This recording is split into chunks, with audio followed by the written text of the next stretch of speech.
Bismillahir-Rahman-Rahim. The Bible, the Quran and Science. The Holy Scriptures examined in the light of modern knowledge by Dr. Maurice Bucaille. Translated from French by Alistair D. Pannell and the author. Part 4. Quranic and Biblical Narrations. General Outlines. A large number of subjects dealt with in the Bible are also found in the Quran. Firstly, there are narrations referring to the prophets. Noah, Abraham, Joseph, Elias, Jonah, Job and Moses. The kings of Israel. Saul, David, Solomon, to name just some of the main narrations they share in common. There then follow more specific accounts of great events in the course of which the supernatural has intervened, e.g. the creation of the earth and heavens, the creation of man, the flood, the Exodus. Finally, there is all that has to do with Jesus and his mother Mary as far as it concerns the New Testament. What reflections do the subjects dealt with in the two scriptures provoke when viewed in the light of our modern knowledge of them from extra-scriptural sources? Parallel. Quran, Gospel and Modem knowledge. With regard to the parallel of Quran Gospels, one must first note that none of the subjects referred to in the Gospels, which were criticized from a scientific point of view, see Part 2 of this book, is quoted in the Quran.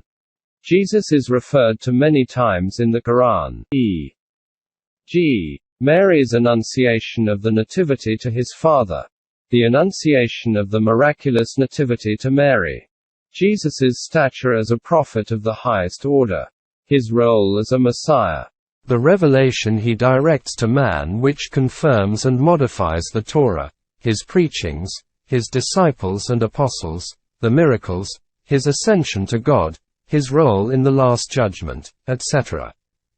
Surahs 3 and 19 of the Quran, the second of which bears Mary's name, devote long passages to Jesus's family. They describe his mother Mary's nativity, her youth and the annunciation of her miraculous motherhood. Jesus is always called Son of Mary. His ancestry is exclusively given with regard to his mother's side, which is quite logical since Jesus had no biological father. Here the Quran differs from Matthew's and Luke's Gospels. As we have already seen, they give the paternal genealogies of Jesus which are, moreover, different from each other. In the Quran, Jesus is placed according to his maternal genealogy in the line of Noah, Abraham, and Mary's father. Imran in the Quran. Surah 3, verses 33 and 34. God chose Adam, Noah, the family of Abraham and the family of Imran above all his creatures, as descendants one from another. So Jesus is descended from Noah and Abraham on his mother Mary's side, and from her father Imran. The errors made in the naming of the ancestors of Jesus's found in the Gospels are not present in the Quran.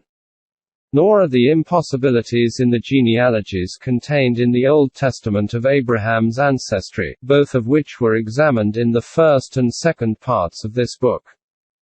Once again, this fact must be noted if one is to be objective. And yet again its great importance appears very clearly in the face of the unfounded statements which are made claiming that Muhammad, the author of the Quran, largely copied the Bible. One wonders in that case who or what reason compelled him to avoid copying the passages the Bible contains on Jesus's ancestry, and to insert at this point in the Quran the corrections that put his text above any criticism from modern knowledge. The Gospels and Old Testament texts are quite the opposite. From this point of view they are totally unacceptable. Parallel. Quran, Old Testament and Modem knowledge. In the case of the Old Testament, certain aspects of this parallel have already been dealt with. The creation of the world, for example, was the subject of a critical study made in the Old Testament section of this book. The same subject was examined with regard to the Quranic revelation. Comparisons were made and there is no need to cover this ground again. It seems that historical knowledge is too vague and archaeological data too scarce for parallels to be established in the light of modern knowledge on problems concerning the kings of Israel, who form the subject of narrations in both the Quran and the Bible. Whether or not one can tackle the problem of the prophets in the light of modern data depends on the extent to which the events described have left traces which may or may not have come down to us. There are however two subjects dealt with in both the Quran and the Bible which should command our attention and which need to be examined in the light of modern knowledge. They are as follows. The Flood. The Exodus. The first because it has not left traces in the history of civilization which support the biblical narration, whereas modern data do not permit us to criticize the narration contained in the Quran. The second because the biblical and Quranic narrations evidently complement each other in their broad outlines, and modern data seem to provide both of them with remarkable historical support. The Flood. The biblical narration of the flood and the criticism leveled at it a reminder. The examination of the Old Testament description of the flood in the first part of this book led to the following observations. There is not just one description of the flood, but two, written at different times. The Yavist version, which dates from the 9th century B.C. The sacerdotal version dating from the 6th century B.C. So called because it was the work of priests of the time. These two narrations are not juxtaposed, but interwoven so that part of one is fitted in between parts of the other, i.e. paragraphs from one source alternate with passage from the other. The commentary to the translation of Genesis by Father de Vaux, a professor at the Biblical School of Jerusalem, shows very clearly how the paragraphs are distributed between the two sources. The narration begins and ends with a Yavist passage. There are 10 Yavist paragraphs altogether, and between each one a sacerdotal passage has been inserted. There are a total of 9 sacerdotal paragraphs. This mosaic of texts is only coherent when read from a point of view which takes the succession of episodes into account, since there are blatant contradictions between the two sources. Father de Vaux describes them as two accounts of the flood, in which the cataclysm is caused by different agents and lasts different lengths of time, and where Noah receives into the ark a different number of animals. When seen in the light of modern knowledge, the biblical description of the flood as a whole is unacceptable for the following reasons. A. The Old Testament ascribes to it the character of a universal cataclysm. B. Whereas the paragraphs from the Yavist text do not date the flood, the sacerdotal text situates it at a point in time where a cataclysm of this kind could not have occurred. The following are arguments supporting this opinion. The sacerdotal narration states quite precisely that the flood took place when Noah was 600 years old, according to the genealogies in chapter 5 of Genesis, also taken from the sacerdotal text and quoted in the first part of this book. We know that Noah is said to have been born 1056 years after Adam. Consequently, the flood would have taken place 1655 years after the creation of Adam. The genealogical table of Abraham, moreover, taken from the same text and given in Genesis 11:10-32, allows us to estimate that Abraham was born 292 years after the flood. As we know that, according to the Bible, Abraham was alive in roughly 1850 B.C. The flood would therefore be situated in the 21st or 22nd century B.C. This calculation is in strict keeping with the information in old editions of the Bible which figures prominently at the head of the biblical text. This was at a time when the lack of human knowledge on the subject was such that the chronological data contained in the Bible were accepted without question by its readers for want of any arguments. To the contrary, how is it possible to conceive today of a universal cataclysm in the 21st or 22nd century B.C., which destroyed life on all the Earth's surface, except for the people and animals in the ark? By this time, civilizations had flourished in several parts of the globe, and their vestiges have now come down to posterity. In Egypt at this time, for example, the intermediate period followed the end of the Old Kingdom and preceded the beginning of the Middle Kingdom. In view of our knowledge of the history of this period, it would be absurd to maintain that the flood had destroyed all civilization at this time. Thus it may be affirmed from a historical point of view that the narration of the flood as it is presented in the Bible is in evident contradiction with modern knowledge. The formal proof of man's manipulation of the scriptures is the existence of the two texts. The narration of the flood contained in the Quran. The Quran gives a general version which is different from that contained in the Bible and does not give rise to any criticisms from a historical point of view. It does not provide a continuous narration of the flood. Numerous surahs talk of the punishment inflicted upon Noah's people. The most complete account of this is in Surah 11, verses 25 to 49. Surah 71, which bears Noah's name, describes above all Noah's preachings, as do verses 105 to 115, Surah 26.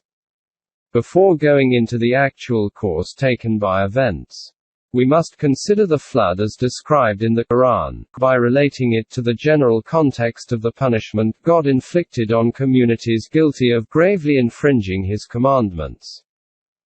Whereas the Bible describes a universal flood intended to punish ungodly humanity as a whole, the Quran, in contrast, mentions several punishments inflicted on certain specifically defined communities.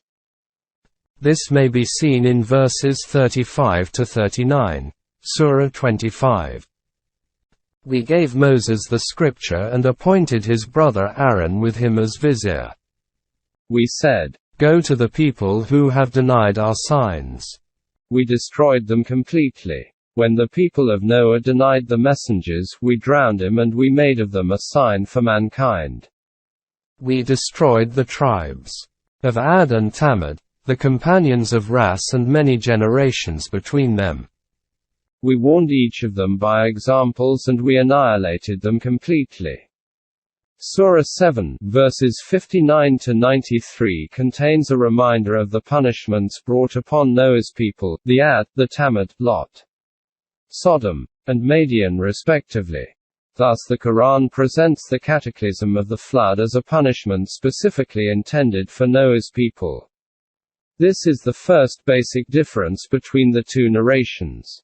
The second fundamental difference is that the Quran, in contrast to the Bible, does not date the flood in time and gives no indication as to the duration of the cataclysm itself. The causes of the flooding are roughly the same in both narrations. The sacerdotal description in the Bible, Genesis chapter 7:11, cites two causes which occurred simultaneously. On that day all the fountains of the great deep burst forth, and the windows of the heavens were opened. The Quran records the following in verses 11 and 12, Surah 54. We opened the gates of heaven with pouring water, and we caused the ground to gush forth springs, so the waters met according to the decree which has been ordained. The Quran is very precise about the contents of the ark. The order God gave to Noah was faithfully executed, and it was to do the following. Surah 11, verse 40. In the ark, load a pair of every kind, thy family, save this one against whom the word has already gone forth, and those who believe. But only a few had believed with him. The person excluded from the family is an outcast son of Noah. We learn, Surah 11, verses 45 and 46, how Noah's supplications on this person's behalf to God were unable to make him alter his decision. Apart from Noah's family, minus the outcast son, The Quran refers to the few other passengers on board the ark who had believed in God. The Bible does not mention the latter among the occupants of the ark. In fact, it provides us with 3 different versions of the ark's contents. According to the Yavist version, a distinction is made between pure animals and birds, and impure animals. 7 pairs, i.e., 7 males and 7 females, of each pure species was taken into the ark and only 1 pair of each impure species. According to a modified Yavist verse, Genesis chapter 7:8, there was only 1 pair of each species, whether pure or impure. According to the sacerdotal version, there was Noah, his family, with no exceptions, and a pair taken from each species. The narration in the Quran of the flooding itself is contained in Surah 11, verses 25 to 49, and in Surah 23, verses 23 to 30. The biblical narrative does not present any important differences. In the Bible, the place where the ark comes to rest is in the Ararat Mountains. Genesis chapter 8:4. And for the Quran it is the Judi. Surah 11, verse 44. This mountain is said to be the highest of the Ararat range in Armenia, but nothing proves that the names were not changed by man to tally with the 2 narratives. This is confirmed by R. Blashir. According to him, there is a peak in Arabia named Judi. The agreement of names may well be artificial. In conclusion, it is possible to state categorically what major differences exist here between the biblical and Quranic narrations. Some of them escape critical examination because objective data are lacking. When, however, it is possible to check the statements in the scriptures in the light of the established data, the incompatibility between the biblical narration i.e., the information given on its place in time and geographical extent, and the discoveries that have contributed to modern knowledge is all too clear. In contrast to this, the narration contained in the Quran is free from anything which might give rise to objective criticism. One might ask if it is possible that, between the time of the biblical narration and the one contained in the Quran, man could have acquired knowledge that shed light on this event. The answer is no, because from the time of the Old Testament to the Quran, the only document man possessed on this ancient story was the Bible itself. If human factors are unable to account for the changes in the narrations which affected their meaning with regard to modern knowledge, another explanation has to be accepted, i.e., a revelation which came after the one contained in the Bible. The Exodus. With the exodus from Egypt of Moses and his followers, the first stage of their move to Canaan, we come to an event of great importance. It is an established historical event which appears in a known context, in spite of occasional allegations one finds which tend to attribute to it a largely legendary character. In the Old Testament, the Exodus forms the second book of the Pentateuch or Torah, along with a narration of the journey through the wilderness and the alliance covenant concluded with God on Mount Sinai.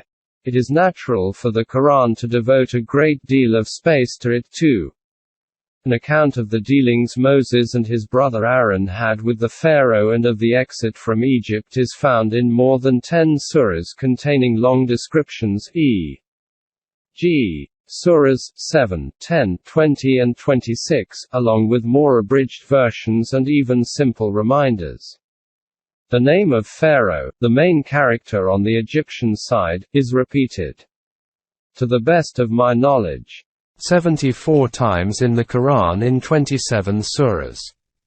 A study of both the Quranic and biblical narrations is especially interesting here because, in contrast to what has been noted in the case of the flood, for example, in the main, the two narrations have many points in common. There are certainly divergences, but the biblical narration has considerable historical value, as we shall see. This is because it helps to identify the pharaoh, or rather the two pharaohs in question. This hypothesis, which starts with the Bible, is complemented by the information contained in the Quran. Modern data are added to these two scriptural sources, and it is thus possible, through a confrontation between the Bible, the Quran and today's knowledge, to situate this episode from the Holy Scriptures in a historical context. The Exodus according to the Bible. The biblical narration begins with a reminder of the Jews' entry into Egypt with Jacob, who joined Joseph there. Later on, according to Exodus chapter 1:8, now there arose a new king over Egypt, who did not know Joseph. The period of oppression followed. The Pharaoh ordered the Jews to build the cities of Pithom and Ramesses, to use the names given to them in the Bible. Exodus I:11. To avoid a population explosion among the Hebrews, Pharaoh ordered each newborn son to be thrown into the river. Moses was nevertheless preserved by his mother for the first 3 months of his life before she finally decided to put him in a rush basket on the river's edge. The Pharaoh's daughter discovered him, rescued him and gave him to a nurse, none other than his own mother. This was because Moses' sister had watched to see who would find the baby, had pretended not to recognize him and then recommended to the princess a nurse who was really the child's mother. He was treated as one of the Pharaoh's sons and given the name Moses. As a young man, Moses left for a country called Midian where he married and lived for a long time. We read an important detail in Exodus chapter 2:23. In the course of those many days the king of Egypt died. God ordered Moses to go and find the Pharaoh and lead his brothers out of Egypt. The description of this order is given in the episode of the burning bush. Aaron, Moses' brother, helped him in this task. This is why Moses, once he had returned to Egypt, went with his brother to visit the Pharaoh who was the successor of the king under whose reign he had long ago been born. The Pharaoh refused to allow the Jews in Moses' group to leave Egypt. God revealed himself to Moses once again and ordered him to repeat his request to Pharaoh. According to the Bible, Moses was 80 years old at this time. Through magic, Moses showed the Pharaoh that he had supernatural powers. This was not enough, however. God sent the famous plagues down upon Egypt. The rivers were changed into blood. There were invasions of frogs, gnats and swarms of flies. The cattle died, boils appeared on men and animals. There was hail and plagues of locusts, darkness and the death of the firstborn. Nevertheless, the Pharaoh still did not allow the Hebrews to leave. They therefore broke out of the city of Ramesses, 600,000 of them, besides women and children. Exodus chapter 12:37. At this point Pharaoh made ready his chariot and took his army with him, and took 600 picked charioteers and all the other chariots of Egypt with officers over all of them. Pharaoh, king of Egypt, pursued the people of Israel as they went forth defiantly. Exodus chapter 14:6-8. The Egyptians caught up with Moses' party beside the sea. Moses raised his staff, the sea parted before him and his followers walked across it without wetting their feet. The Egyptians pursued and went in after them into the midst of the sea, all Pharaoh's horses, his chariots, and his horsemen. Exodus chapter 14:23. The waters returned and covered the chariots and the horsemen and all the host of Pharaoh that had followed them into the sea. Not so much as one of them remained. But the people of Israel walked on dry ground through the sea, the waters being a wall to them on their right hand and on their left. Exodus chapter 14:28-29. The text of Exodus is quite clear. Pharaoh was at the head of the pursuers. He perished because the text of Exodus notes that not so much as one of them remained. The Bible repeats this detail moreover in the Psalms. Psalm chapter 106, verse 11 and Psalm 136 verses 13 and 15, which are an act of thanks to God, who divided the sea of rushes in sunder, and made Israel pass through the midst of it, but overthrew Pharaoh and his host in the sea of rushes. There can be no doubt, therefore, that according to the Bible, the Pharaoh of the Exodus perished in the sea. The Bible does not record what became of his body. The Exodus according to the Quran. In its broad outlines, the narration of the Exodus contained in the Quran is similar to that of the Bible. It has to be reconstituted, however, because it is made up of passages dispersed throughout the book. The Quran does not provide a name which enables us to identify who the reigning pharaoh was at the time of Exodus, any more than the Bible does. All that is known is that one of his counselors was called Haman. He is referred to 6 times in the Quran. Surah 28, verses 6, 8 and 38, Surah 29, verse 39 and Surah 40, verses 24 and 36. The Pharaoh is the Jews' oppressor. Surah 14, verse 6. When Moses said to his people, "Remember the favor of God to you when he delivered you from Pharaoh's folk who imposed upon you a dreadful torment, slaughtered your sons and spared your women." The oppression is recalled in the same terms in verse 141, Surah 7. The Quran does not, however, mention the names of the cities built by the Jews in subjection, as does the Bible.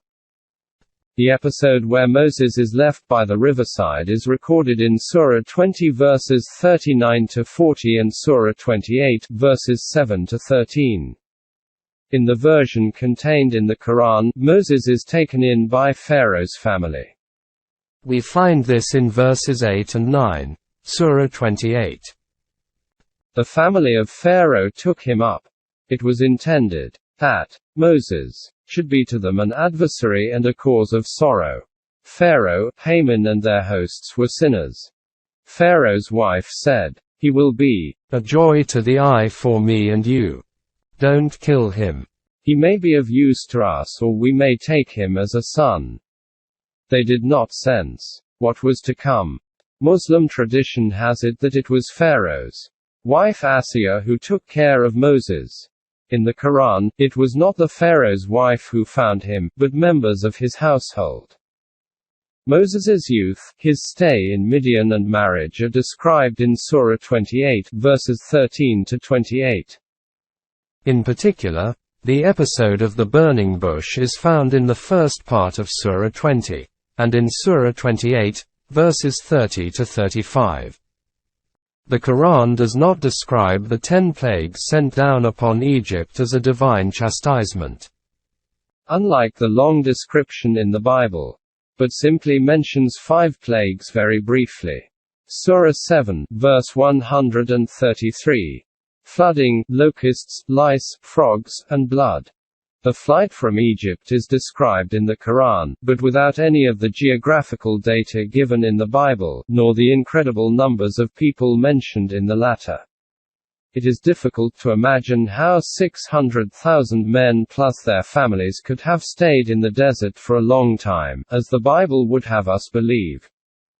This is how the death of Pharaoh pursuing the Hebrews is described. Surah 20, verse 78. Pharaoh pursued them with his hosts and the sea covered them. The Jews escaped. Pharaoh perished, but his body was found. A very important detail not mentioned in the biblical narration.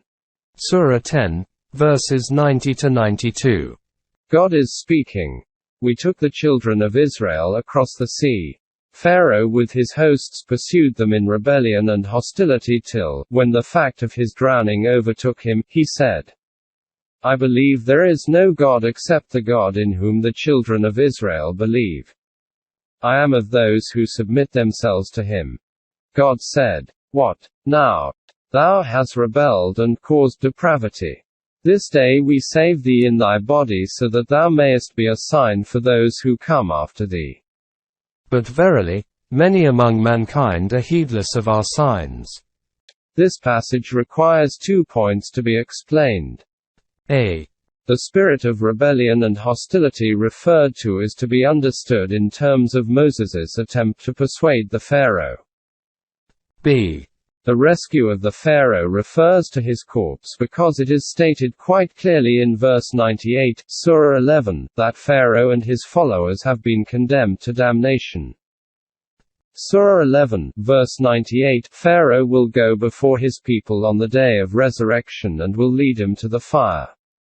For those facts which can be checked with historical, geographical and archaeological data therefore, it should be noted that the Quranic and biblical narrations differ on the following points.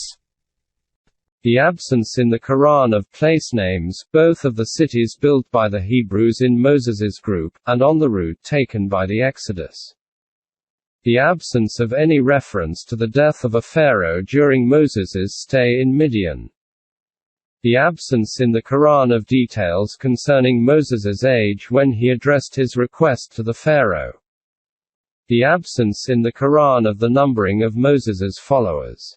These figures are openly exaggerated in the Bible to incredible proportions.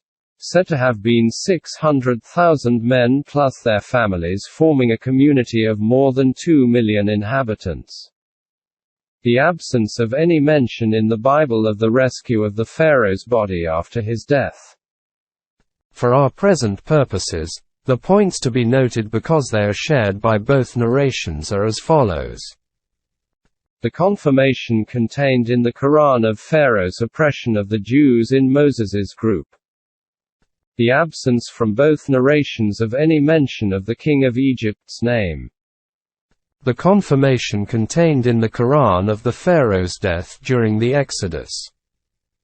Confrontation between scriptural data and modern knowledge. The narrations contained in the Bible and the Quran on the time spent by the sons of Israel in Egypt, and the way they left, give rise to data which may constitute matter for a confrontation with modern knowledge. In fact, the balance is very uneven because some data pose many problems while others hardly provide subject for discussion. 1. Examination of certain details contained in the narrations the Hebrews in Egypt. It is, apparently, quite possible to say, and without running much risk of being wrong, that the Hebrews remained in Egypt for 400 or 430 years, according to the Bible.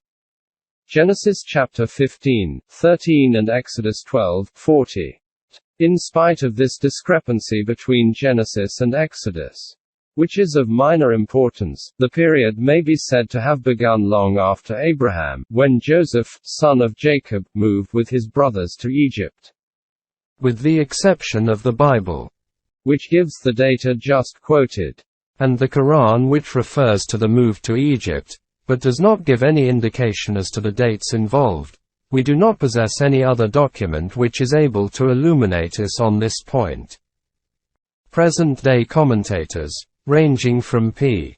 Montet to Daniel Rapps, think that, in all probability, the arrival of Joseph and his brothers coincided with the movement of the Hyksos towards Egypt in the 17th century B.C., and that a Hyksos sovereign probably received them hospitably at Avaris in the Nile Delta. There can be no doubt that this guess is in obvious contradiction to what is contained in the Bible. Kings 1:6-1, which puts the exodus from Egypt at 480 years before the construction of Solomon's Temple. Circa 971 B.C. This estimation would therefore put the exodus at roughly 1450 B.C. and would consequently situate the entry into Egypt at circa 1880 to 1850 B.C. This is precisely the time, however, that Abraham is supposed to have lived, and other data contained in the Bible tell us that there were 250 years separating him from Joseph. This passage from Kings 1 in the Bible is therefore unacceptable from a chronological point of view. We shall see how the theory put forward here has only this objection, taken from Kings 1, to be leveled against it. The very obvious inaccuracy of these chronological data effectively deprives this objection of any value. Aside from the Holy Scriptures, the traces left by the Hebrews of their stay in Egypt are very faint. There are however several hieroglyphic documents which refer to the existence in Egypt of a category of workers called the Apiru, Hapiru or Habiru, who have been identified, rightly or wrongly, with the Hebrews. In this category were construction workers, agricultural laborers, harvesters, etc. But where did they come from? It is very difficult to find an answer to this. Father de Vaux has written the following about them. They are not members of the local population, they do not identify themselves with a class in society, they do not all share the same occupation or status. Under Thutmosis III, they are referred to in a papyrus as workers in the stables. It is known how Amenophis II, in the 15th century B.C., brought in 3,600 of these people as prisoners from Canaan, because, as Father de Vaux notes, they constituted a considerable percentage of the Syrio-Palestinian population. Under Sethos I, in circa 1300 B.C., Apiru created considerable disturbances in the Beth Shean region of Canaan. And under Ramesses II some of them were employed in the quarries or for transporting piles used in the works of the pharaoh. E.g. the Great Pylon of Ramesses Maimon. We know from the Bible that the Hebrews, under Ramesses II, were to build the northern capital, the city of Ramesses. In Egyptian writings the Apiru are mentioned once again in the 12th century B.C. and for the last time under Ramesses III. Apiru are not just mentioned in Egypt however, so did the term therefore apply solely to the Hebrews. It is perhaps wise to recall that the word could initially have been used to signify forced laborers, without regard to their origins, and that it subsequently became an adjective indicating a person's profession.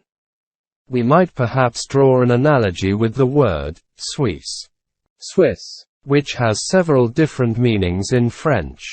It can mean an inhabitant of Switzerland, a mercenary soldier of the old French monarchy who was of Swiss extraction, a Vatican guard, or an employee of a Christian church. However, this may be, under Ramesses II, the Hebrews, according to the Bible, or the Apiru, according to the hieroglyphic texts, took part in the great works ordered by the pharaoh, which were indeed forced labor. There can be no doubt that Ramesses II was the Jews' oppressor. The cities of Ramesses and Pithom, mentioned in Exodus, are situated at the eastern part of the Nile Delta. Today's Tanis and Cantir, which are roughly 15 miles apart, are in the same region as these two cities. The northern capital constructed by Ramesses II was situated there. Ramesses II is the pharaoh of the oppression. Moses was to be born in this environment. The circumstances pertaining to his rescue from the waters of the river have already been outlined above. He has an Egyptian name. P. Montet has clearly shown in his book Egypt and the Bible, L'Egypte et la Bible, that the names Mes or Mesi are on the list of personal names in the Dictionary of the Hieroglyphic Language by rank.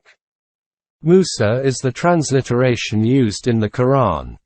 The Plagues of Egypt. Under this title the Bible refers to 10 punishments inflicted by God, and provides many details concerning each of these plagues. Many have supernatural dimensions or characteristics. The Quran only lists 5 plagues, which, for the most part, are merely an exaggeration of natural phenomena. Flooding, locusts, lice, frogs and blood. The rapid multiplication of locusts and frogs is described in the Bible. It speaks of river water changed to blood which floods all the land. Sick. The Quran refers to blood, but without giving any complementary details.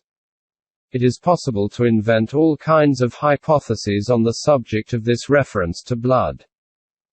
the other plagues described in the Bible, gnats, swarms of flies, boils, hail, darkness, death of the firstborn and of cattle, have various origins, as was the case of the flood, and are constituted by the juxtaposition of passages from many different sources. The route taken by the Exodus. No indication of this is given in the Quran, whereas the Bible refers to it in great detail. Father de Vaux and P. Montet have both reopened studies into it. The starting point was probably the Tanis-Cantir region, but no traces have been found of the rest of the route taken which could confirm the biblical narration. Nor is it possible to say at exactly what point the waters parted to allow the passage of Moses and his followers. The miraculous parting of the waters. Some commentators have imagined a tide race, due perhaps to astronomic causes or seismic conditions connected to the distant eruption of a volcano. The Hebrews could have taken advantage of the receding sea, and the Egyptians, following in hot pursuit, could have been wiped out by the returning tide. All this is pure hypothesis, however. 2. The point occupied by the Exodus in the history of the pharaohs. It is possible to arrive at much more positive evidence in the case of the point the Exodus occupies in time. For a very long time Merneptah, the successor to Ramesses II, was held to be the pharaoh of the Exodus. Maspero, the famous Egyptologist of the beginning of this century did, after all, write in his Visitor's Guide to the Cairo Museum. Guide du Visiteur du Musée du Caire. 1900, that Merneptah was probably, according to the Alexandrian tradition, the pharaoh of the Exodus who is said to have perished in the Red Sea. I have been unable to find the documents on which Maspero based this assertion, but the eminence of this commentator requires us to attach the greatest importance to what he claims. Apart from P. Montet, there are very few Egyptologists or specialists in biblical exegesis who have researched into the arguments for or against this hypothesis. In the last few decades, however, there has been a spate of different hypotheses which seem to have as their sole purpose the justification of an agreement with one single detail in the scriptural narrations. Although the inventors of these hypotheses do not bother with the other aspects of the scriptures. Thus it is possible for a hypothesis to suddenly appear which seems to agree with one aspect of a narration, although its inventor has not taken the trouble to compare it with all the other data contained in the scriptures, and consequently not just with the Bible, plus all the data provided by history, archaeology, etc. One of the strangest hypotheses yet to come to light is by J. de Micheli, 1960, who claims to have pinpointed the date of the Exodus to within 1 day, i.e. the 9th of April, 1495 B.C. He relies for his information entirely on calculations made from calendars and claims that Thutmosis II was reigning in Egypt at that time, and was therefore the pharaoh of the Exodus. The confirmation of the hypothesis is supposed to reside in the fact that lesions of the skin are to be observed on the mummy of Thutmosis II. This commentator informs us, without explaining why, that they are due to leprosy, and that one of the plagues of Egypt described in the Bible consisted in skin boils. This staggering construction takes no account of the other facts contained in the biblical narration, especially the Bible's mention of the city of Ramesses, which rules out any hypothesis dating the Exodus before Ramesses had reigned.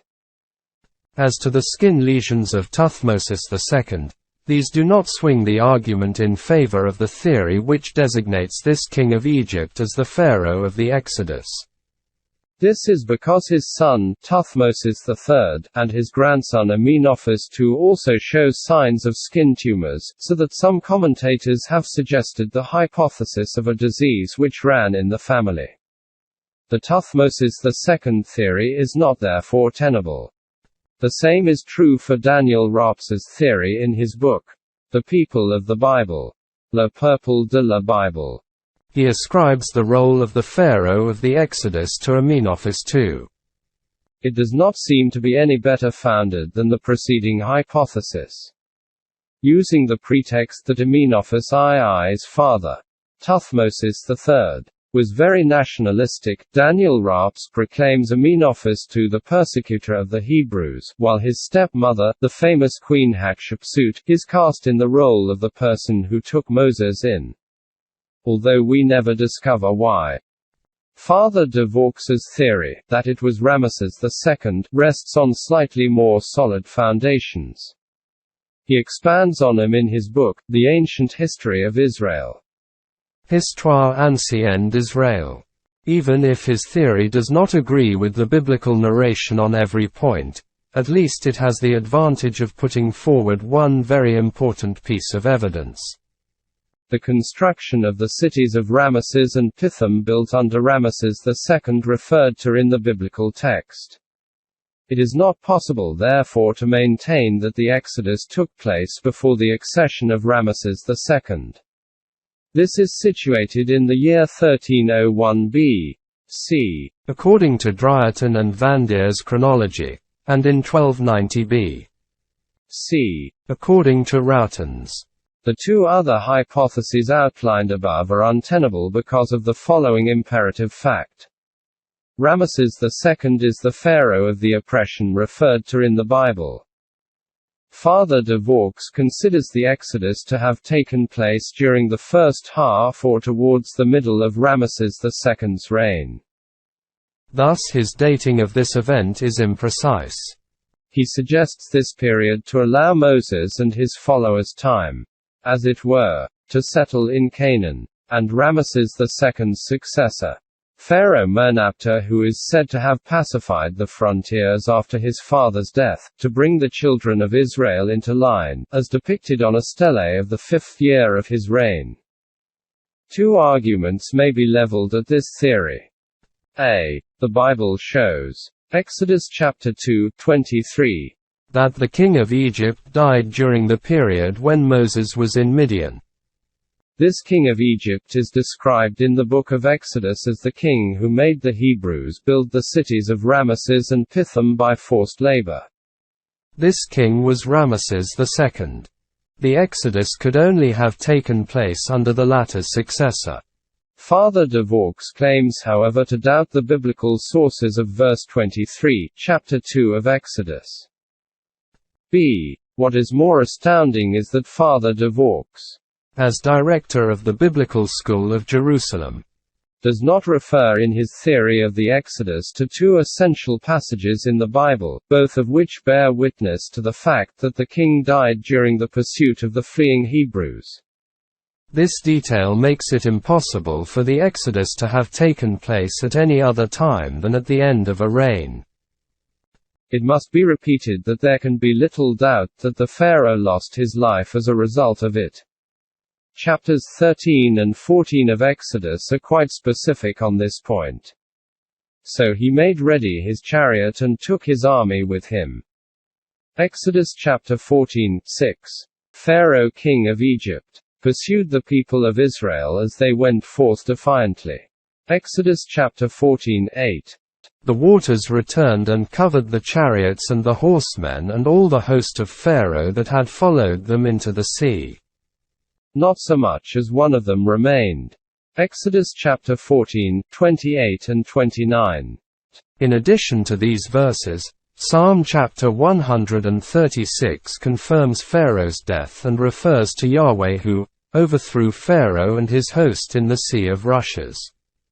Psalms 136:15. Thus, during Moses's lifetime, one Pharaoh died when Moses was in Midian and another during the Exodus.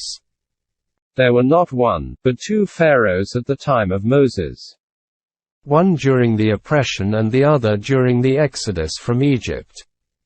The theory of a single pharaoh, Ramesses II, put forward by Father de Vaux is unsatisfactory because it does not account for everything. The following observations are further arguments against his theory. 3. Ramesses II, Pharaoh of the oppression. Merneptah, Pharaoh of the Exodus. P. Montet has very discerningly resumed the original Alexandrian tradition mentioned by Maspero. It is found much later in the Islamic tradition as well as in the classic Christian tradition. This theory is set out in Montet's book Egypt and the Bible, L'Egypte et la Bible, and is supported by additional arguments, based in particular on the narrative contained in the Quran, to which the famous archaeologist did not refer. Before examining them, however, we shall first return to the Bible. The Book of Exodus contains a reference to the word Ramesses, although the pharaoh's name is not mentioned. In the Bible, Ramesses is the name of one of the cities built by the forced labor of the Hebrews. Today we know that these cities form part of the Tanis-Kantir region, in the eastern Nile Delta. In the area where Ramesses II built his northern capital. There were other constructions prior to his, but it was Ramesses II who made it into an important site, as the archaeological excavations undertaken in the last few decades have amply shown. To build it, he used the labor of the enslaved Hebrews. When one reads the word, Ramesses, in the Bible today, one is not particularly struck by it. The word has become very common to us since Champollion discovered the key to hieroglyphics 150 years ago, by examining the characters that expressed this very word. We are therefore used to reading and pronouncing it today and know what it means. One has to remember, however, that the meaning of hieroglyphics had been lost in circa the 3rd century B.C., and that Ramesses' name had hardly been preserved anywhere except in the Bible and a few books written in Greek and Latin which had deformed it to a lesser or greater extent. It is for this reason that Tacitus in his Annals talks of Ramses. The Bible had, however, preserved the name intact. It is referred to 4 times in the Pentateuch or Torah. Genesis chapter 47:11. Exodus chapter 1, 11 and 12, 37. Numbers 33:3 and 33:5. The Hebrew word for Ramesses is written in 2 ways in the Bible. Ra-E-M-S-S or Ramses. In the Greek version of the Bible, called the Septuagint, it is Rames. In the Latin version, Vulgate, it is written, Ramesses. In the Clementine version of the Bible in French, 1st edition, 1621, the word is the same, Ramesses. The French edition was in circulation at the time of Champollion's work in this field. In his summary of the hieroglyphic system of the ancient Egyptians, Précis du système hiéroglyphique des anciens Égyptiens. 2nd edition, 1828, page 276.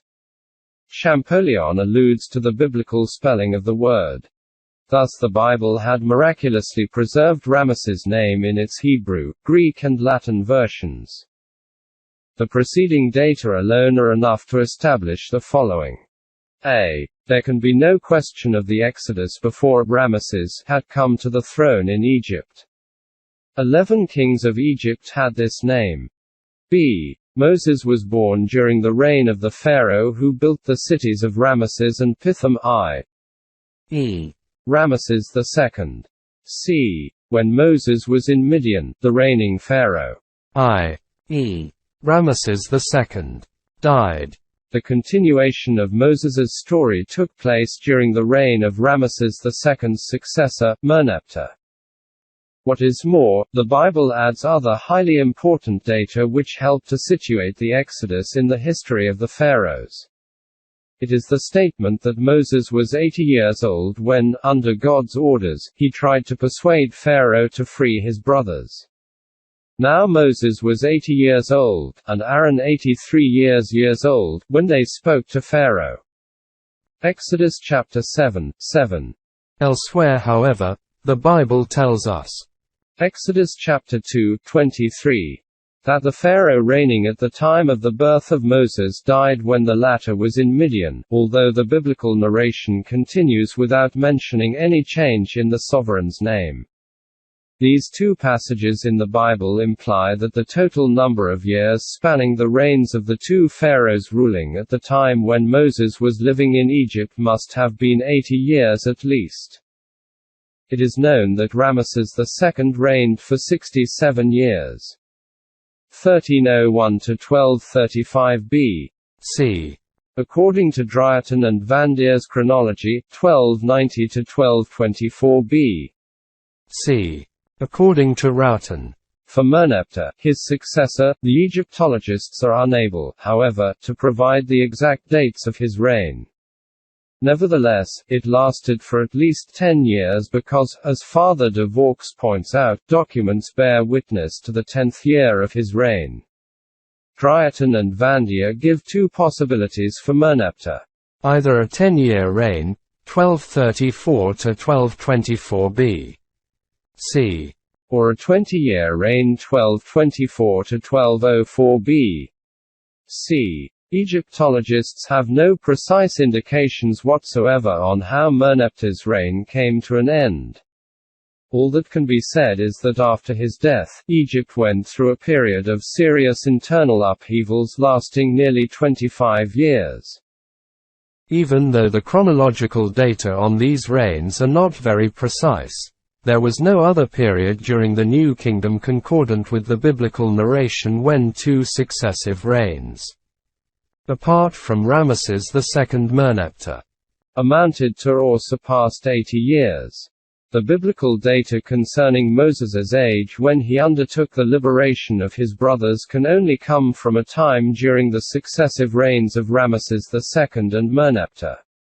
All the evidence points towards the fact that Moses was born at the beginning of Ramesses II's reign, was living in Midian when Ramesses II died after a 67-year reign, and subsequently became the spokesman for the cause of the Hebrews living in Egypt to Merneptah, Ramesses II's son and successor.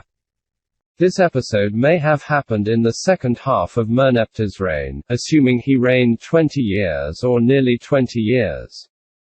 Rautan believes the supposition to be quite feasible. Moses would then have led the Exodus at the end of Merneptah's reign.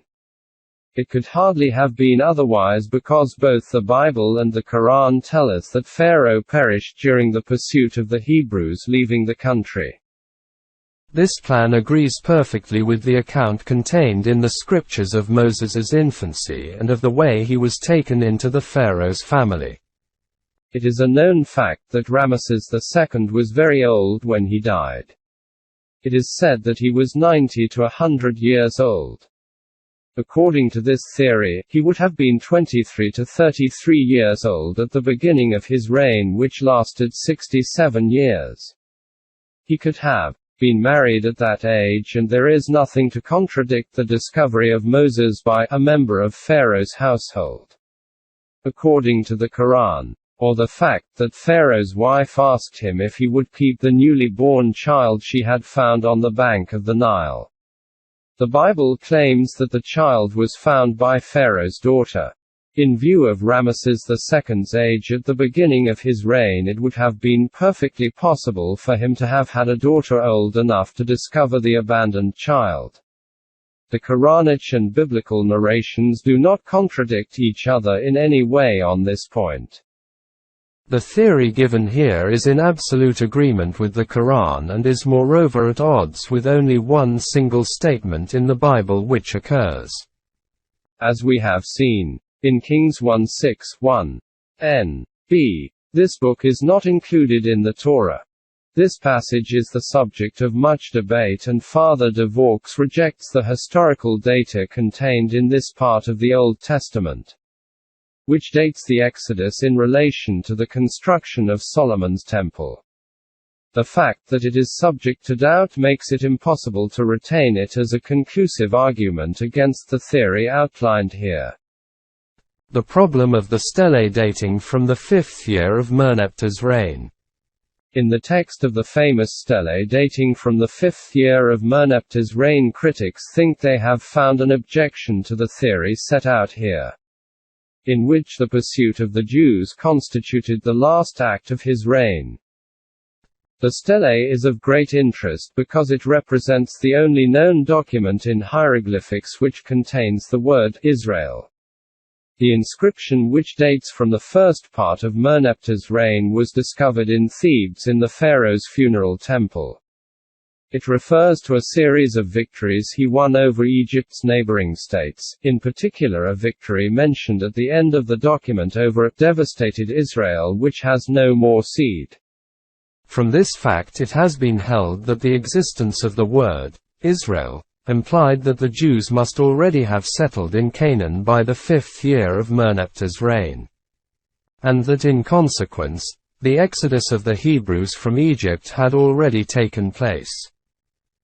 This objection does not seem tenable because it implies that there could have been no Jews living in Canaan all the while there were Jews in Egypt, a proposition it is impossible to accept.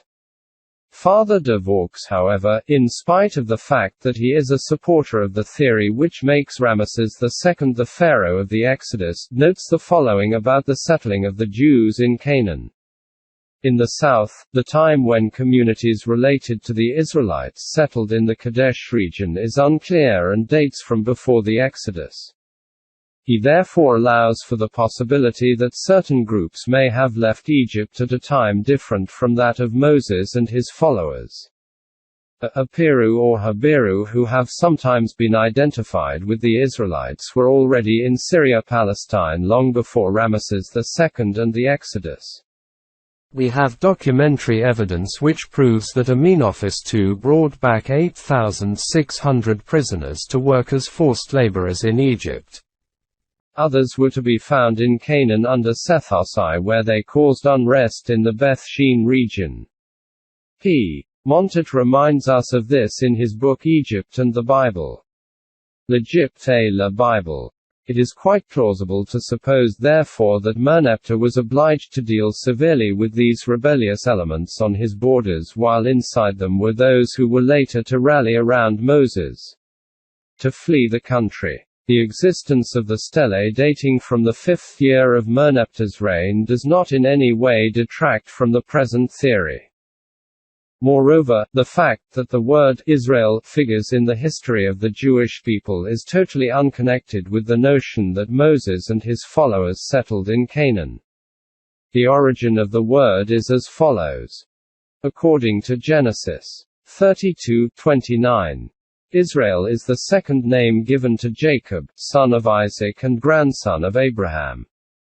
The commentators of the ecumenical translation of the Bible Old Testament, Traduction Oecuménique de la Bible Ancien Testament, 1975, think that its meaning is probably that God shows himself in his strength. Since it has been given to a single man, it is not surprising that it was given to a community or group of people in memory of a distinguished ancestor. The name Israel, therefore, appeared well before Moses. Several hundred years before, to be exact. It is not surprising consequently to see it cited in a stele from the reign of the pharaoh Merneptah. The fact that it is cited does not at all constitute an argument in favor of a theory which dates the Exodus before the 5th year of Merneptah's reign. What it does do is refer to a group which it calls Israel. But Merneptah's stele cannot be alluding to a politically established collectivity because the inscription dates from the end of the 13th century B.C. And the Kingdom of Israel was not formed until the 10th century B.C. It must therefore refer to a human community of more modest proportions. Nowadays, we know that the entry of Israel into history was preceded by a long formatory period of 8 or 9 centuries. This period was distinguished by the settling of many semi-nomadic groups, especially the Amorites and the Arameans all over the region. In the same period, patriarchs began to appear in their communities, among whom were Abraham, Isaac and Jacob Israel. The second name of this last patriarch was used to designate the original group. The nucleus of a future political entity which was to appear long after Merneptah's reign, since the Kingdom of Israel lasted from 931 or 930 to 721 B.C. 4. The description contained in the Holy Scriptures of the Pharaoh's death during the Exodus. This event marks a very important point in the narrations contained in the Bible and the Quran. It stands forth very clearly in the texts. It is referred to in the Bible, not only in the Pentateuch or Torah, but also in the Psalms. The references have already been given. It is very strange to find that Christian commentators have completely ignored it. Thus, Father de Vaux maintains the theory that the exodus from Egypt took place in the first half or the middle of Ramesses II's reign. His theory takes no account of the fact that the pharaoh perished during the Exodus, a fact which should make all hypotheses place the event at the end of a reign. In his Ancient History of Israel, Histoire ancienne d'Israël, the head of the Biblical School of Jerusalem does not seem to be at all troubled by the contradiction between the theory he maintains and the data contained in the two books of the Bible, the Torah and Psalms.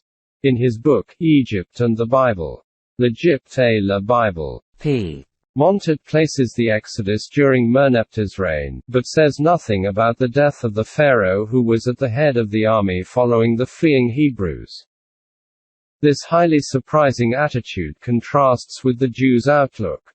Psalm chapter 136, verse 15 gives thanks to God who overthrew Pharaoh and his host in the Sea of Rushes and is often recited in their liturgy. They know of the agreement between this verse and the passage in Exodus 14:28-29. The waters returned and covered the chariots and the horsemen and all the host of Pharaoh that had followed them into the sea. Not so much as one of them remained. There is no shadow of a doubt for them that the Pharaoh and his troops were wiped out. These same texts are present in Christian Bibles. Christian commentators quite deliberately, and in contradiction to all the evidence, brush aside the Pharaoh's death. What is more, however, some of them mention the reference made to it in the Quran and encourage their readers to make very strange comparisons. In the translation of the Bible directed by the Biblical School of Jerusalem, we find the following commentary on the Pharaoh's death by Father Kuroya. The Quran refers to this Pharaoh's death, Surah 10, verses 90-92, and popular tradition has it that the Pharaoh who was drowned with his army, an event which is not mentioned in the holy text, lives beneath the ocean where he rules over the men of the sea, i.e., the seals. It is obvious that the uninformed reader of the Quran is bound to establish a connection between a statement in it which for the commentator contradicts the biblical text and this absurd legend which comes from a so-called popular tradition mentioned in the commentary after the reference to the Quran. The real meaning of the statement in the Quran on this has nothing to do with what this commentator suggests. Verses 90-92. Surah 10 inform us that the children of Israel crossed the sea while the Pharaoh and his troops were pursuing them, and that it was only when the Pharaoh was about to be drowned that he cried, "I believe there is no God except the God in which the children of Israel believe. I am of those who submit themselves to him." God replied, "What? Now, thou hast rebelled and caused depravity. This day we save thee in thy body so that thou mayest be a sign for those who will come after thee." This is all that the surah contains on the Pharaoh's death. There is no question of the phantasms recorded by the biblical commentator either here or anywhere else in the Quran. The text of the Quran merely states very clearly that the Pharaoh's body will be saved. That is the important piece of information.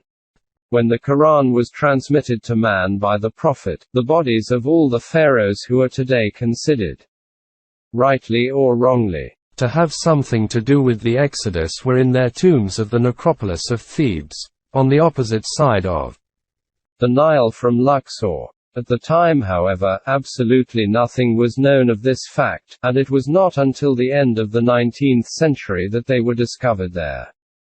As the Quran states, the body of the pharaoh of the Exodus was in fact rescued. Whichever of the pharaohs it was, visitors may see him in the royal mummies room of the Egyptian Museum, Cairo. The truth is therefore very different from the ludicrous legend that Father Kuroya has attached to the Quran. 5. Pharaoh Merneptah's mummy. The mummified body of Merneptah, son of Ramesses II and Pharaoh of the Exodus. All the evidence points to this was discovered by Lauret in 1898 at Thebes in the King's Valley, whence it was transported to Cairo. Elliot Smith removed its wrappings on 8 July, 1907. He gives a detailed description of this operation and the examination of the body in his book The Royal Mummies. 1912. At that time the mummy was in a satisfactory state of preservation, in spite of deterioration in several parts. Since then, the mummy has been on show to visitors at the Cairo Museum, with his head and neck uncovered and the rest of body concealed under a cloth. It is so well hidden indeed, that until very recently, the only general photographs of the mummy that the museum possessed were those taken by E. Smith in 1912. In June 1975, the Egyptian high authorities very kindly allowed me to examine the parts of the pharaoh's body that had been covered until then. They also allowed me to take photographs. When the mummy's present state was compared to the condition it was in over 60 years ago, it was abundantly clear that it had deteriorated and fragments had disappeared. The mummified tissues had suffered greatly, at the hand of man in some places and through the passage of time in others. This natural deterioration is easily explained by the changes in the conditions of conservation from the time in the late 19th century when it was discovered. Its discovery took place in the tomb of the necropolis of Thebes, where the mummy had lain for over 3,000 years. Today, the mummy is displayed in a simple glass case which does not afford hermetic insulation from the outside, nor does it offer protection from pollution by microorganisms. The mummy is exposed to fluctuations in temperature and seasonal changes in humidity. It is very far from the conditions which enabled it to remain protected from any source of deterioration for approximately 3,000 years. It has lost the protection afforded by its wrappings and the advantage of remaining in the closed environment of the tomb, where the temperature was more constant and the air less humid than it is in Cairo at certain times of the year. Of course, while it was in the necropolis itself, the mummy had to withstand the visits of grave plunderers. Probably very early on, and rodents. They caused a certain amount of damage, but the conditions were nevertheless, it seems, much more favorable for it to stand the test of time than they are today. At my suggestion, special investigations were made during this examination of the mummy in June 1975. An excellent radiographic study was made by Drs. El-Melagi and Ramses. And the examination of the interior of the thorax, through a gap in the thoracic wall, was carried out by Dr. Mustafa Manialawi in addition to an investigation of the abdomen. This was the first example of endoscopy being applied to a mummy. This technique enabled us to see and photograph some very important details inside the body. Professor Ceccaldi performed a general medico-legal study which will be completed by an examination under the microscope of some small fragments that spontaneously fell from the mummy's body. This examination will be carried out by Professor Mignot and Dr. Duragan. I regret to say that definitive pronouncements cannot be made by the time this book goes to print. What may already be derived from this examination is the discovery of multiple lesions of the bones with broad lacunae, some of which may have been mortal, although it is not yet possible to ascertain whether some of them occurred before or after the pharaoh's death. He most probably died either from drowning, according to the scriptural narrations, or from very violent shocks preceding the moment when he was drowned, or both at once. The connection of these lesions with the deterioration whose sources have been mentioned above renders the correct preservation of the mummy of the pharaoh somewhat problematical. Unless precautionary and restorative measures are not taken very soon. These measures should ensure that the only concrete evidence which we still possess today concerning the death of the pharaoh of the Exodus and the rescue of his body, willed by God, does not disappear with the passage of time. It is always desirable for man to apply himself to the preservation of relics of his history, but here we have something which goes beyond that. It is the material presence of the mummified body of the man who knew Moses, resisted his pleas, pursued him as he took flight, lost his life in the process. His earthly remains were saved by the will of God from destruction to become a sign to man, as it is written in the Quran. Those who seek among modern data for proof of the veracity of the Holy Scriptures will find a magnificent illustration of the verses of the Quran dealing with the pharaoh's body by visiting the royal Mummies Room of the Egyptian Museum, Cairo. Translator's note. The results of these medical studies carried out in Cairo, 1976, were read by the author before several French learned societies, including the Académie nationale de médecine, National Academy of Medicine, during the first part of 1976. The knowledge of these results led the Egyptian authorities to take the decision to transport the mummy of Ramesses II to France. Thus it arrived for treatment in Paris on 26 September 1976. The Quran, Hadith and Modern Science. The Quran does not constitute the sole source of doctrine and legislation in Islam. During Muhammad's life and after his death, complementary information of a legislative nature was indeed sought in the study of the words and deeds of the Prophet. Although writing was used in the transmission of hadith from the very beginning, a lot of this came also from the oral tradition. Those who undertook to assemble them in collections made the kind of inquiries which are always very taxing before recording accounts of past events. They nevertheless had a great regard for accuracy in their arduous task of collecting information. This is illustrated by the fact that for all of the Prophet's sayings, the most venerable collections always bear the names of those responsible for the account, going right back to the person who first collected the information from members of Muhammad's family or his companions. A very large number of collections of the Prophet's words and deeds thus appeared under the title of hadiths. The exact meaning of the word is utterances, but it is also customary to use it to mean the narration of his deeds. Some of the collections were made public in the decades following Muhammad's death. Just over 200 years were to pass before some of the most important collections appeared. The most authentic record of the facts is in the collections of al-Bukhari and Muslim, which date from over 200 years after Muhammad and which provide a wider trustworthy account. In recent years, a bilingual Arabic-English edition has been provided by Dr. Muhammad Muhsin Khan, of the Islamic University of Medina. Al-Bukhari's work is generally regarded as the most authentic after the Quran and was translated into French. 1903–1914. By Houdis and Marquet under the title Les Traditions Islamiques. Islamic Traditions. The hadiths are therefore accessible to those who do not speak Arabic. One must, however, be wary of certain translations made by Europeans, including the French translation, because they contain inaccuracies and untruths which are often more of interpretation than of actual translation. Sometimes, they considerably change the real meaning of a hadith, to such an extent indeed that they attribute a sense to it which it does not contain.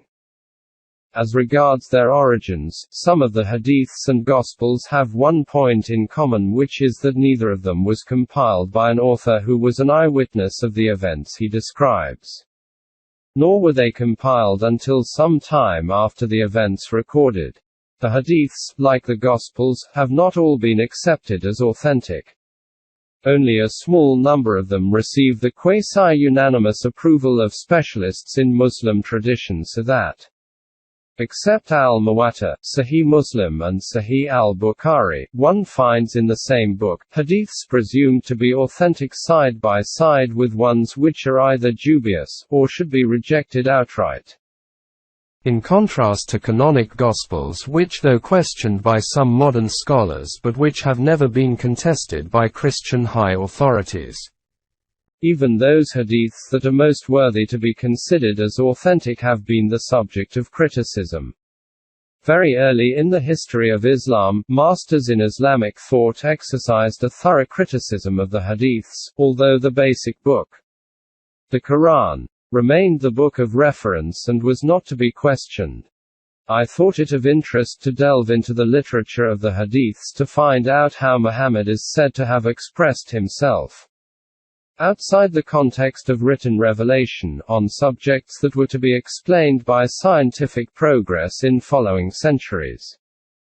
Although Sahih Muslim is also an authentic collection, in this study I have strictly limited myself to the texts of the hadiths which are generally considered to be the most authentic, i.e., those of al-Bukhari. I have always tried to bear in mind the fact that these texts were compiled by men according to data received from a tradition which was partially oral, and that they record certain facts with a greater or lesser degree of accuracy, depending on the individual errors made by those who transmitted the narrations.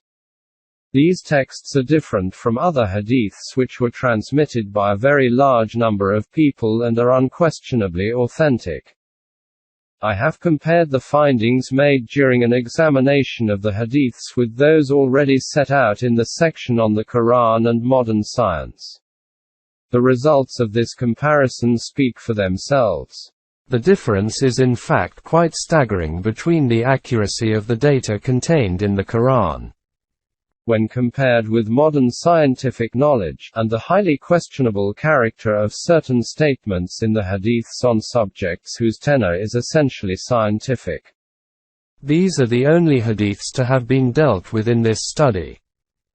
Hadiths which have as their subject the interpretation of certain verses of the Quran sometimes lead to commentaries which are hardly acceptable today. We have already seen the great significance of one verse.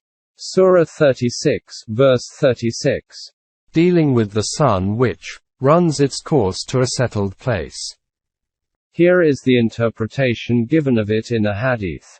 At sunset, the sun prostrates itself underneath the throne, and takes permission to rise again, and it is permitted, and then a time will come when it will be about to prostrate itself. It will ask permission to go on its course.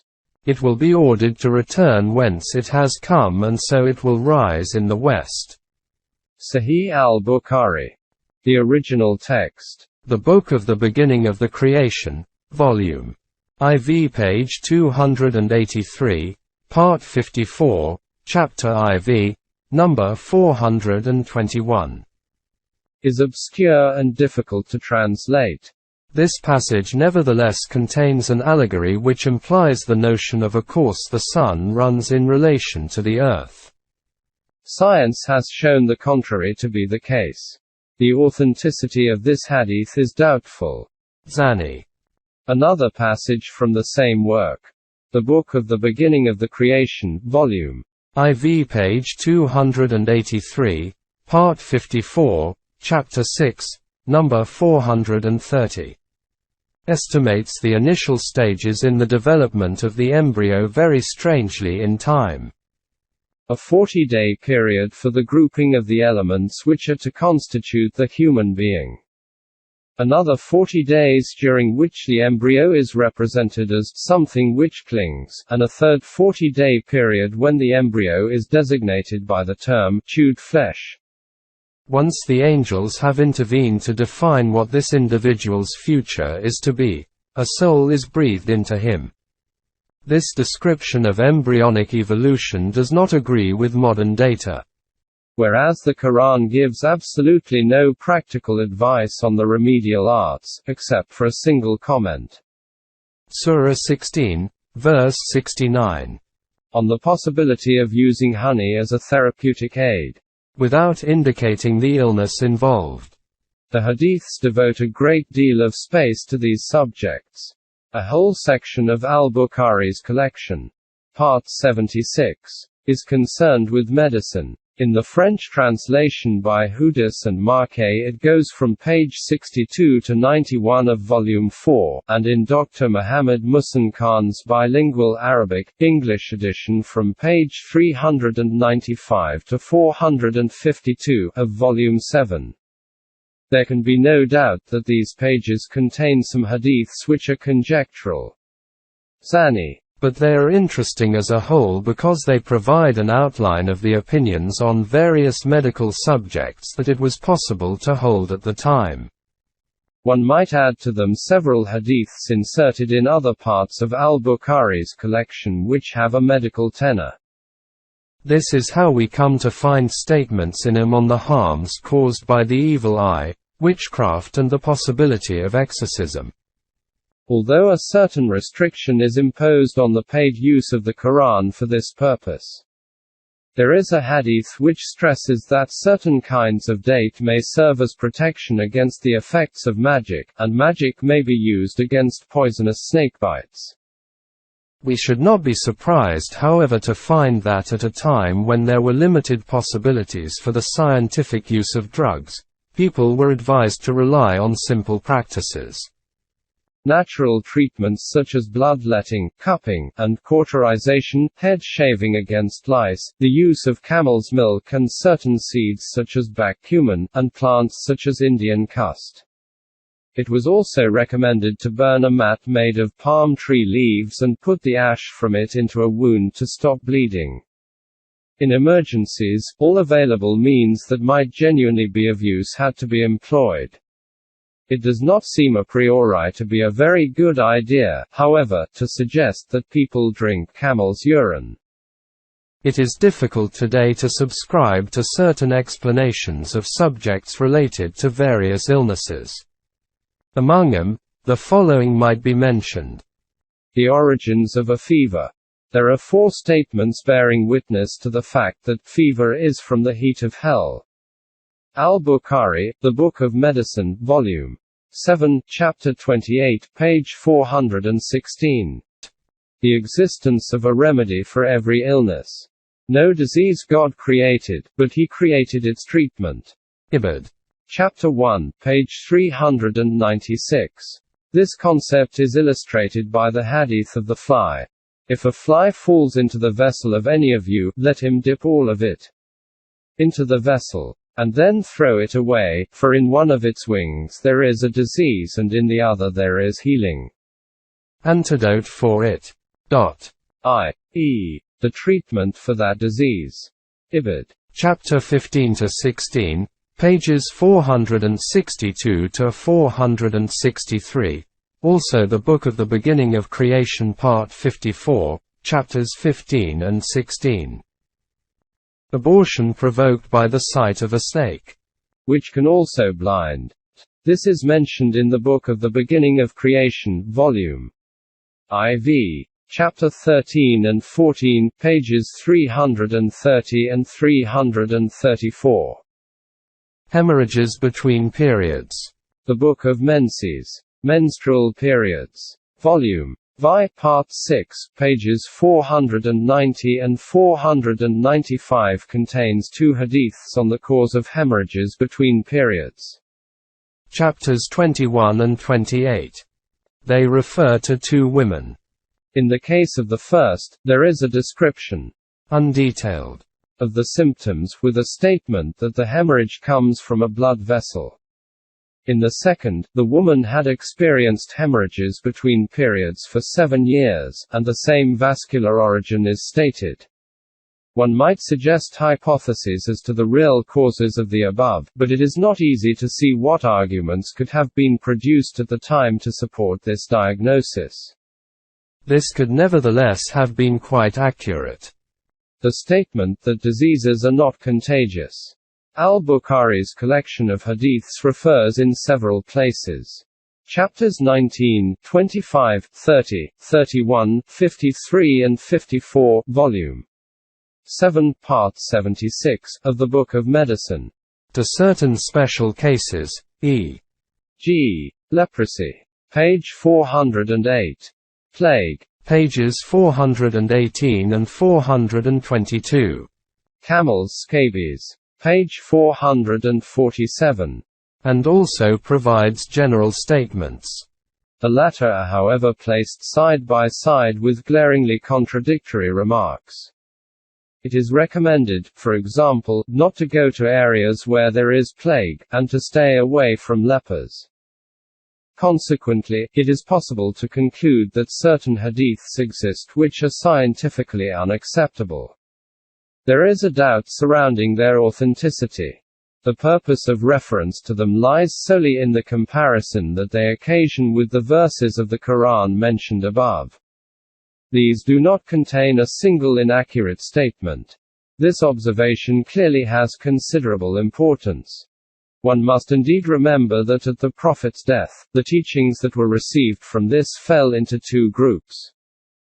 Firstly, a large number of believers knew the Quran by heart because, like the Prophet, they had recited it many, many times.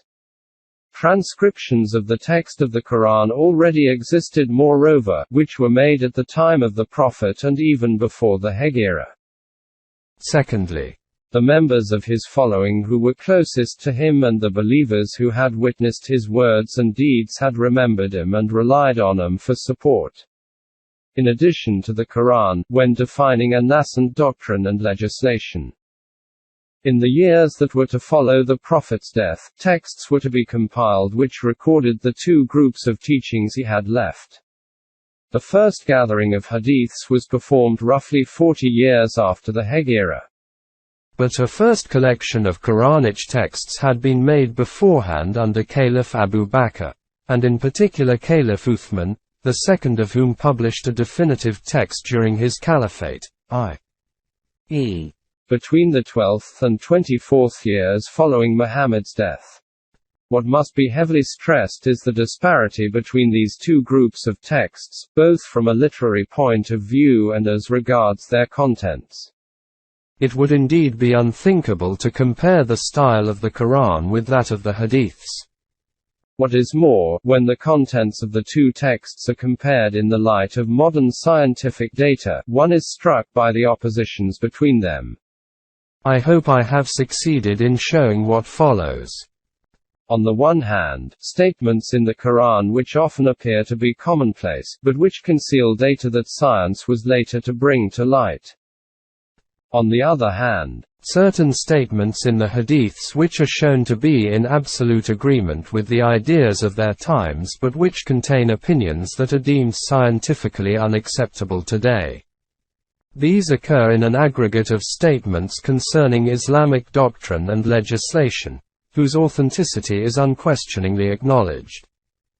Finally, it must be pointed out that Muhammad's own attitude was quite different towards the Quran from what it was towards his personal sayings. The Quran was proclaimed by him to be a divine revelation. Over a period of 20 years, the Prophet classified its sections with the greatest of care, as we have seen. The Quran represented what had to be written down during his own lifetime and learned by heart to become part of the liturgy of prayers. The hadiths are said, in principle, to provide an account of his deeds and personal reflections, but he left it to others to find an example in him for their own behavior and to make them public however they liked. He did not give any instructions. In view of the fact that only a limited number of hadiths may be considered to express the Prophet's thoughts with certainty. The others must contain the thoughts of the men of his time, in particular with regard to the subjects referred to here.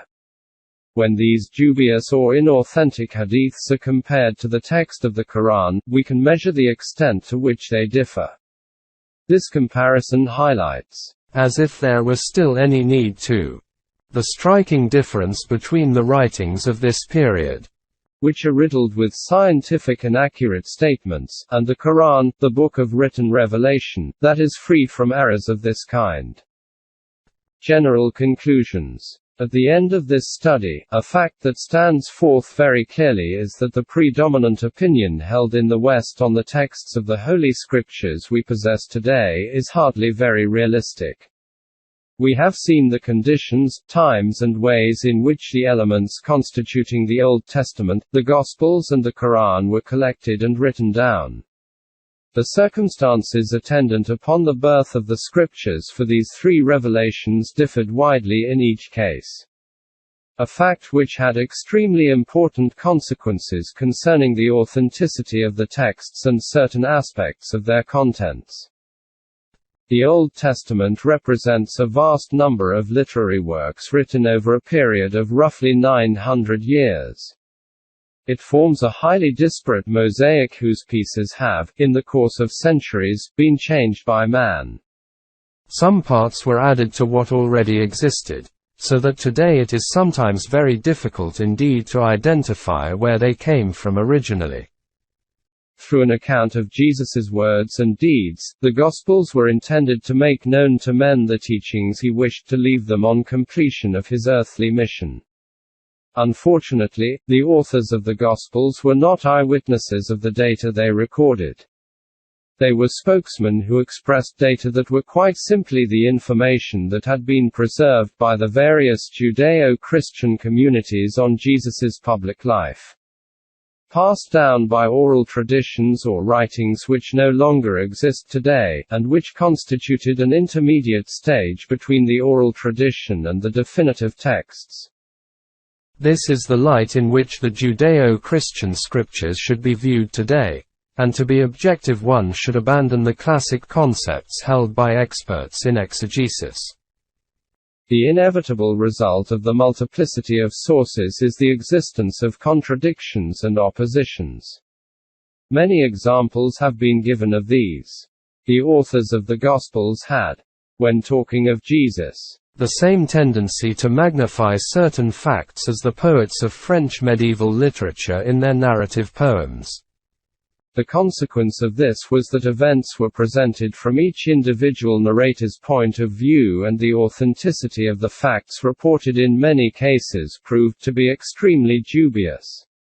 In view of this, the few statements contained in the Judeo-Christian scriptures which may have something to do with modern knowledge should always be examined with the circumspection that the questionable nature of their authenticity demands. Contradictions, improbabilities and incompatibilities with modern scientific data may be easily explained in terms of what has just been said above. Christians are nevertheless very surprised when they realize this. So great have been the continuous and far-reaching efforts made until now by many official commentators to camouflage the very obvious results of modern studies. Under cunning dialectical acrobatics orchestrated by apologetic lyricism. A case in point are the genealogies of Jesus given in Matthew and Luke, which were contradictory and scientifically unacceptable. Examples have been provided which reveal this attitude very clearly. John's Gospel has been given special attention because there are very important differences between it and the other three Gospels. Especially with regard to the fact that his Gospel does not describe the institution of the Eucharist. This is not generally known. The Quranic revelation has a history which is fundamentally different from the other two. It spanned a period of some 20 years and, as soon as it was transmitted to Muhammad by Archangel Gabriel, believers learned it by heart. It was also written down during Muhammad's life. The last recensions of the Quran were effected under Caliph Uthman, starting some 12 years after the Prophet's death and finishing 24 years after it. They had the advantage of being checked by people who already knew the text by heart, for they had learned it at the time of the revelation itself and had subsequently recited it constantly. Since then, we know that the text has been scrupulously preserved. It does not give rise to any problems of authenticity. The Quran follows on from the two revelations that preceded it and is not only free from contradictions in its narrations. The sign of the various human manipulations to be found in the Gospels, but provides a quality or of its own for those who examine it objectively and in the light of science, i.e., its complete agreement with modern scientific data. What is more, statements are to be found in it, as has been shown, that are connected with science. And yet it is unthinkable that a man of Muhammad's time could have been the author of them. Modern scientific knowledge therefore allows us to understand certain verses of the Quran which, until now, it has been impossible to interpret.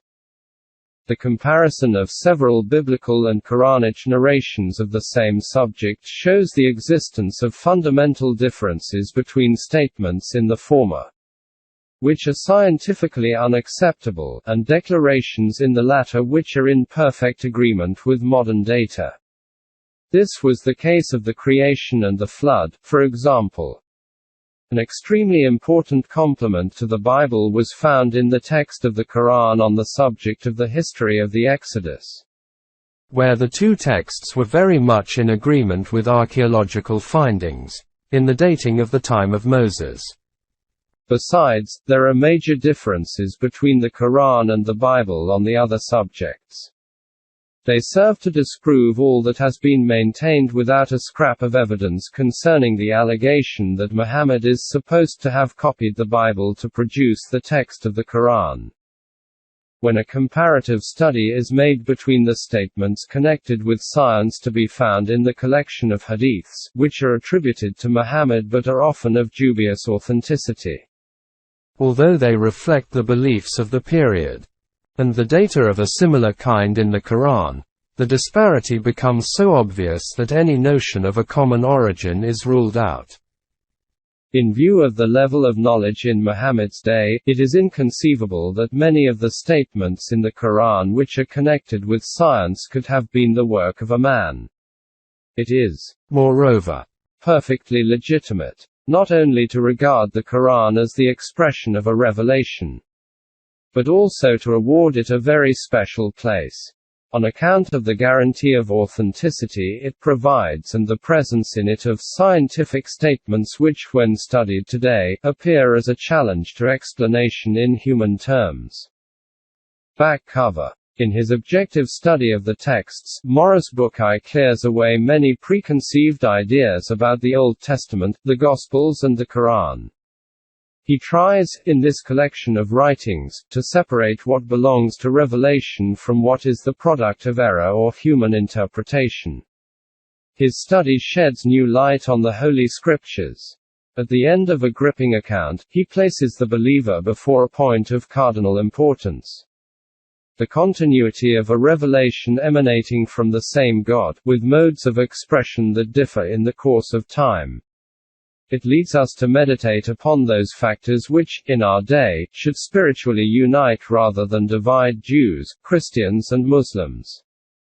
As a surgeon, Maurice Bucaille has often been in a situation where he was able to examine not only people's bodies, but their souls. This is how he was struck by the existence of Muslim piety and by aspects of Islam which remain unknown to the vast majority of non-Muslims. In his search for explanations which are otherwise difficult to obtain, he learnt Arabic and studied the Quran. In it, he was surprised to find statements on natural phenomena whose meaning can only be understood through modern scientific knowledge. He then turned to the question of the authenticity of the writings that constitute the Holy Scriptures of the monotheistic religions. Finally, in the case of the Bible, he proceeded to a confrontation between these writings and scientific data. The results of his research into the Judeo-Christian revelation and the Quran are set out in this book. Tolui Islam Trust 25B, Gulberg 2, Lahore, Pakistan. toluiislam@gmail.com